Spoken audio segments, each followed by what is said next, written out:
biggest question muna. Do we want to cover up? Do we want to uncover? Sabi nila, sabi ni Raffy Tulfo, hindi daw sila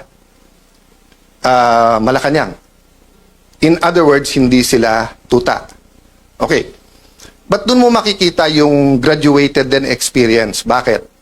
Kasi si Senator Tito Soto and Senator Raffy Tulfo, at least sila tuta ng Malacanang. Pero si Erwin Tulfo, tuta lang ni Lacson. Hindi siya tuta ng Malacanang.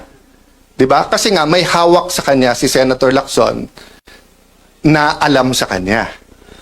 Yung sinabi niya na may tatlong kumausap na wag pumirma. Unang-una, yung dalawa kakampi na nila. Pangalawa, yung kakampi lang isa, nagsabi nakwento din sa akin yon. Sinabi kay Erwin, kami ang ginaganito ngayon. Ito ang hawak sa'yo. 1, 2, 3, 4, 5. Isang araw, ikaw gaganon. Kaya nung una, hindi rin pumirma si Erwin. So, yun ang mahirap sa Senado. 24 lang kami. Araw-araw kami nagkwekwentuhan. Minsan, nagiinuman pa. Kaya kung magkwekwento kayo, ayusin nyo kwento nyo. Kasi alam ko rin yung kwento eh. Di ba? Magkwekwento kayo, bitin pa.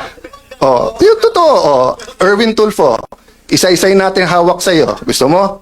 O, yung contractor na balik-balik sa office mo, yung contractor sa party, marami pang iba. Doon muna tayo. O, marami pang iba. Di ba? Okay. So, sabi nung iba, kung sasabihin mong tuta, ano si Senator Lacson? Hindi na po tuta si Senator Lacson, aso na po siya. Matagal na po matagal na eh. Okay. But, ano ang ibig ko sabihin sa aso? Anong klase? Iba-iba kasing klase ng aso.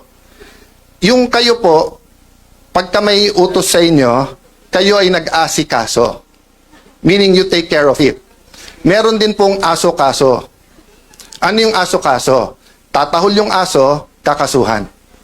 So kung makikita nyo po makikita nyo, ang usual procedure, kaya may affidavit o wala, ang witness itetest mo, huwag mong pababasahin ng affidavit. Kasi baka hindi siya gumawa ng affidavit. Si Senator Lacson, binaliktad niya. Hindi, basahin mo na lang yung affidavit. Hindi, sandali, payagan mo muna ang DOJ, kunin yung witness, gagawin yung affidavit. Pagbalik, basahin mo yung affidavit. Hindi po yun ang sistema. Nasaan yung mga abogado na kahit kakampi nyo sa Pinklawan, yung mga dean ng law school, nakita nyo rin yan eh.